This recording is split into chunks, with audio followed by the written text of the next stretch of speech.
This video will show you how to find the win-loss percentage. You're going to start by using the formula for percent, which is part over whole equals percent over 100.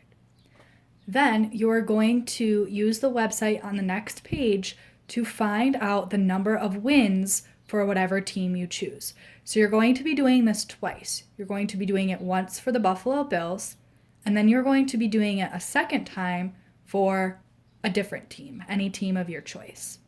So the first thing you need to do is find out how many wins your team had this past season. That is going to be your part.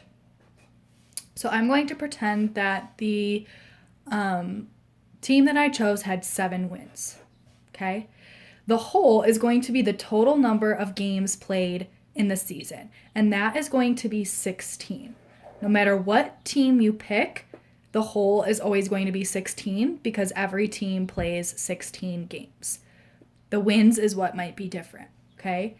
And we are going to be looking for the percent. We don't know what the percent is. That's what we're looking for, so we're going to put an X for percent. The 100 always stays the same. Now, you are going to use the cross multiplication method to solve for X. So I'm going to circle numbers that are across or diagonal from one another. And those are the numbers that are going to be multiplied. So first you're going to do 7 times 100. And that is going to equal 16 times X. First, I will do 7 times 100, which I know in my brain is 700. Now, in order to find X, I will need to divide. I will need to divide by 16 because 16 divided by 16 equals 1. So that'll cancel out and leave me with X. So my answer is going to be whatever 700 divided by 16 is. Now, I'm going to do this step by step so that we can review long division.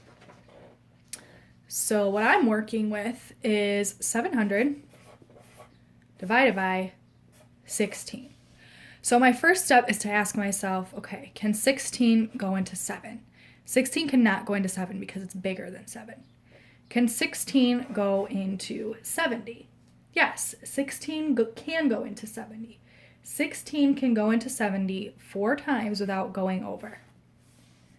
16 times 4 is 64.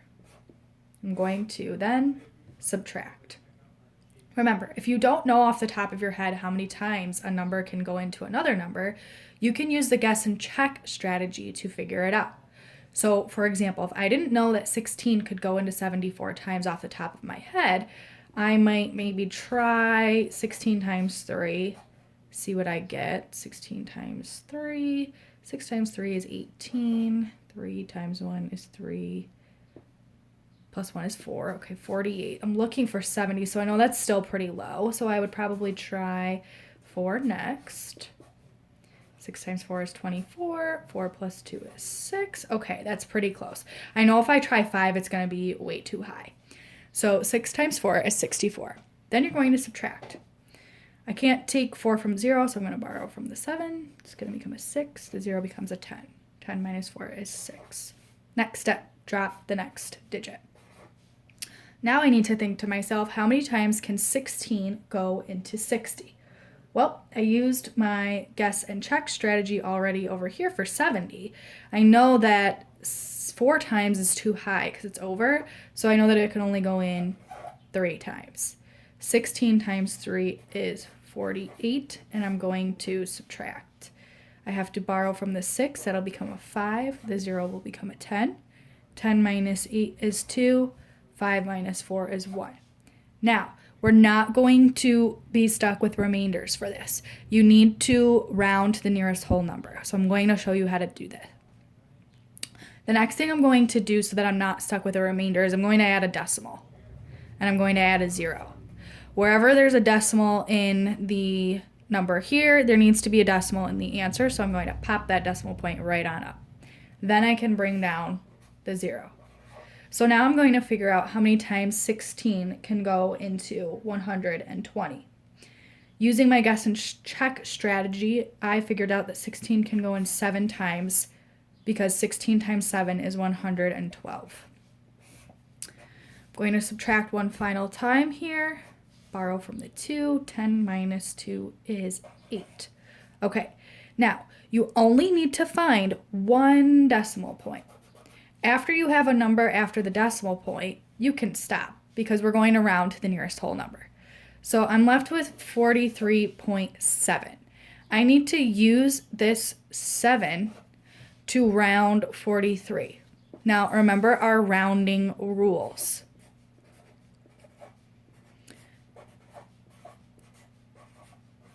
If the number is 5 or higher, you round up.